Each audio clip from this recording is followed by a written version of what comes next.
This is Pastor John, and I am back for another For Your Soul.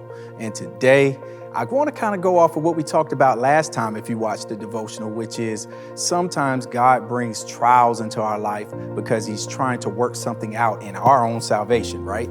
So last week we talked about fire and how, God has to purify us and he's testing our faith to see if it's real or fake. Well, this week, I want to kind of piggyback on that and go another step further. Let's talk about rainy days for a moment, okay?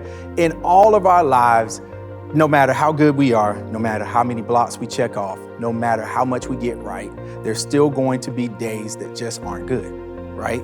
You may be having one of those right now, but here's the reality. Into everyone's life, a bad day is going to be experienced. It's just the reality of life. And so on today, I want to examine a text very quickly, very short, but it's very profound, where we can look and see the purpose of a rainy day. So check it out. Let's read. In Ecclesiastes 7:14, it reads, "On a good day, enjoy yourself. On a bad day, examine your conscience." God arranges for both kinds of days so that we won't take anything for granted. Now, again, I've been reading from the Message Bible, which I will for the entire month, but I want us to listen to this one more time. On a good day, enjoy yourself. On a bad day, examine yourself. Here's the thing. We know the saying, into everyone's life, a little rain must fall.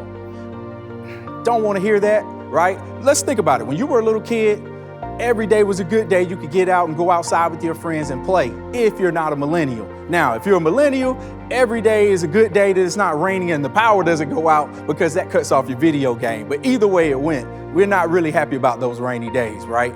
But here's the reality. Whether you were sitting in the house and you were waiting for the rain to stop, or whether you were inside the house waiting for the power to come back on because of the rain, you were always waiting for it to be good again. But Ecclesiastes 7:14 tells us very clearly, on a bad day, on a rainy day, examine your conscience. We should take these times where things aren't going our way to see, what is God trying to show me? What could God possibly be trying to tell me? Or what is God trying to test in my life? And let me make sure that I pass the test. Sometimes we have to take a step back and not always just look for the next good day, right? But we have to know how to examine ourselves and how to conduct ourselves when the times aren't so good. A lot of times we're taught about all the great things that are coming. You're next in line for a miracle. Your blessing is on the way. But I want to encourage you that even if you're going through something on this week, it's still for God's glory and it's still for your good. Because if you can examine yourself, it works out for you. Let me show you one other thing. There will be great moments to examine life and take a quiet moment and reflect on past successes and mistakes. Next time you find yourself in a low moment, you should examine yourself and see what else you can do to improve yourself for God and in God. Don't just stare out the window of life, right? Like many times we did as little kids and just wait for the next good day. But even in a rainy day, examine yourself so that you can be all that God is calling for you to be. This has been another For Your Soul with Pastor John. Can't wait to see you next time. Have a great week.